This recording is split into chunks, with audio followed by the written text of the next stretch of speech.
જામનગર મહાનગરપાલિકા દ્વારા હાપા વિસ્તારમાં ઇસ્કોન મંદિર પાસે આવેલ 1,20,000 ચોરસ ફૂટ જેટલી જગ્યા કે જે શહેરી ગરીબોના આવાસ માટે જગ્યા ફાળવણી કરવામાં આવેલી છે, તેમાં 16 જેટલા આસામીઓ દ્વારા દબાણ કરવામાં આવેલું હોય તે દબાણને દૂર કરવાની કામગીરી આજ સવારથી ચાલુ કરવામાં આવેલી છે, જેમાં જામનગર મહાનગરપાલિકાની અલગ શાખાઓની ટીમો 8 જેટલા જેસીબી, 6 જેટલા ટ્રેક્ટર્સ, એ ઉપરાંત ફાયર, પીજીવીસીએલ, પોલીસ બંદોબસ્ત સાથે આ કામગીરી હાલે ચાલુ છે.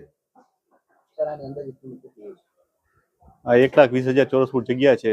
જો આની માર્કેટ વેલ્યુ 3,000 થી 4,000 રૂપિયા ગણીએ તો 35 થી 40 કરોડ રૂપિયા જેટલી કિંમત થવા પામે.